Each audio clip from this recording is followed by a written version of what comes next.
At the start of the movie, we meet a man named Ferraro Oliveavati. He wasn't born rich but worked really hard to become a billionaire. He grew up in Italy with his dad and then moved to the United States where he became super successful. Even though he had lots of money and women around him, his dad worried he'd never find true love. One day, Pharaoh gets a call that his dad is dying, so he rushes to Italy to see him one last time. His dad asks Pharaoh to go live far away from his wealth and live without any money for at least a month, like he was homeless. Pharaoh didn't want to agree at first, but seeing his dad dying, he couldn't say no. After his dad passed away, Pharaoh leaves his mom after expressing his love and care. It was a tough decision for Pharaoh to leave his business for a month because every hour he spends away could mean losing millions. He changes his look with his driver so nobody can recognize him. During his trip, we meet a rude man on the plane who causes trouble for the flight attendant. She gets back at him by playfully hitting him with a potato, which makes everyone laugh. Pharaoh arrives in the city carrying a bag and gets a ride from a truck driver. Meanwhile, the same rude man takes a taxi with a mysterious, polite woman. Pharaoh tries to get a job at a local store, but the owner looks at him strangely and refuses to hire him. Pharaoh finally gets to a bar and starts eating the free snacks meant for customers. A woman approaches him and asks questions about where he's staying and what he does for work. He answers nervously and indirectly, which annoys the woman, and she leaves right away. Suddenly, a woman who seemed eager to meet attractive men sits beside Pharaoh and learns that he needs a place to stay for the night. Later, Pharaoh arrives at an apartment with Peta and notices the same woman who was driving earlier. Petra tries to convince Pharaoh to have some romantic moments, but he makes excuses and they fall asleep. Pharaoh can't sleep because of Pet's snoring, so he goes outside and looks at Dian, waking her up. She calls for Peta, who throws Pharaoh out even though they both found him attractive. While Pharaoh is alone on the streets, two thugs try to rob him, but he fights them off and hides. Unfortunately, Din calls the cops on him. When he leaves the hiding spot, the cops arrest him and put him in a local jail cell after calling his assist to buy $50 million of another cell, where he encounters a big criminal who starts a fight with him. The cops see this and remove the criminal from the cell. This was too overwhelming for Pharaoh, a powerful man. However, he remembers the promise he made to his father. The next morning, Pharaoh wakes up and asks if he can stay until breakfast, but the cops don't listen and let him go since the thugs from last night were arrested, confirming his story. Pharaoh is really hungry, so he tries to trade 50 cents and a pack of rubber for food at a local store, but it doesn't work out. Meanwhile, a mysterious woman walks home, followed by a creepy man making her uneasy. When she gets home, she calls for her mother nervously. Inside, her mother wants her to meet a guy for a date, but she refuses because something in her past makes her afraid of dating. At night, Pharaoh sits on a bench and meets a strange woman who makes him leave. The next morning, he goes out to find food, and a hot dog seller gives him a free hot dog after seeing he has no money. While Pharaoh looks for a job in the newspaper, he's hit by a car unexpectedly.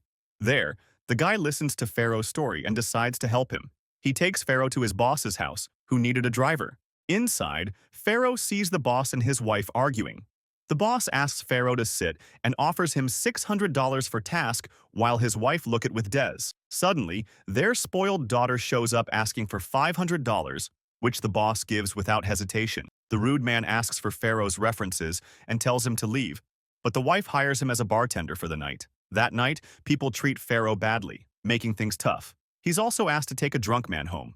Pharaoh tells his assistant to give each employee a $5,000 bonus because they almost won a court case against someone who sued them for unknown reasons. When Pharaoh returns to his room, Mrs. Curtis is sitting there, and then his drunk daughter arrives trying to take advantage of him. To make matters worse, Mr. Curtis comes into the room and asks Pharaoh to sit beside him. When Mr. Curtis tries to do something strange to him, Pharaoh refuses, saying he might have a disease. He tells the daughter to leave, and then the wife comes in with a smile. The next morning, even their dog does something odd. It seems like the whole family is desperate. Pharaoh goes to his boss's office to help him out and is surprised to find the same woman from the apartment. There, everyone seems impressed by his charm.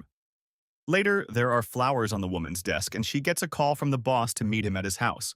Pharaoh looks at Tien with surprise, and the boss asks Pharaoh to drive her to the funeral after her meeting. Inside the car, Pharaoh looks at Tien in the mirror and she scolds him for it. They finally reach the funeral of her relative whom she never liked, and they laugh at the priest's antics. They both decide to have coffee together.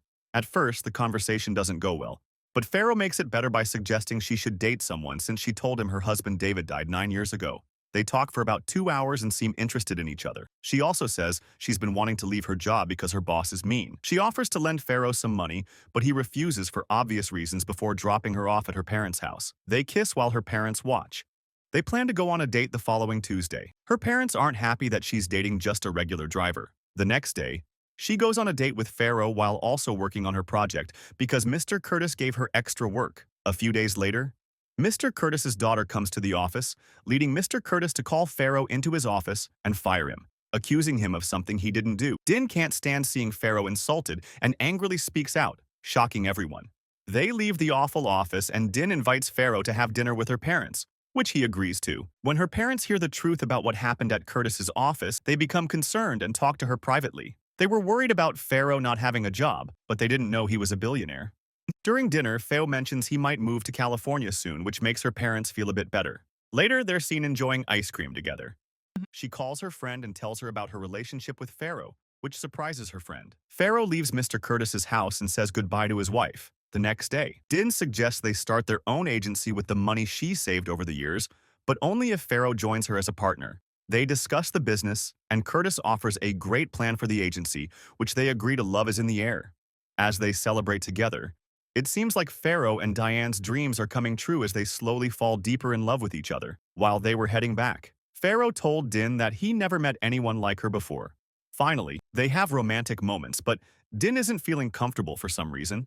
She shares a story about the days when she was trying to find out why her husband passed away and got contacted by someone. Something terrible happened to her then, and the creepy guy who caused it died from an overdose soon after. After Pharaoh comforts her, we skip ahead to 2 weeks later where their agency is making lots of money. While sitting in a park, Pharaoh suggests he might leave soon. Tian asks if they can open the agency in California instead, but Pharaoh worries about her business here. Later, he gets a call from his assistant saying if he doesn't show up in court this time, the company will lose control. While watching fighter planes, Din tells Pharaoh she loves him. It's the court date, and the judge gives them a deadline until Monday. So if Pharaoh doesn't make it to court on Monday, he'll lose control of the company. We're taken to the scene where Pharaoh's assistant is in front of the judge, but Pharaoh is nowhere to be found. The other team is about to win the case when suddenly Pharaoh shows up. It only takes a second to confirm his identity, and they win the case. He comes back and meets Tian, but when she asks where he was, he doesn't answer and keeps it a secret. This makes her run away from the office, followed by Pharaoh, but she's too caught up in her emotions to stop. Pharaoh calls her parents' house many times since she dropped her phone in the mud earlier, but her mother doesn't tell her about any of the calls.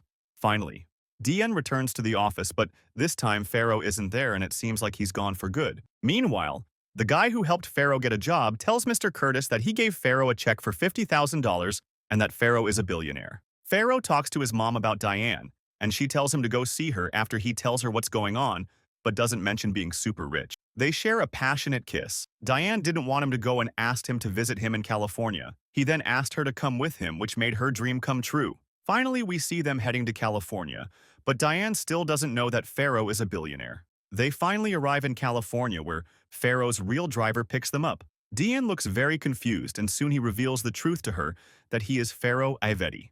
This was really shocking for her. They arrive at Pharaoh's large mansion and he gives her a tour.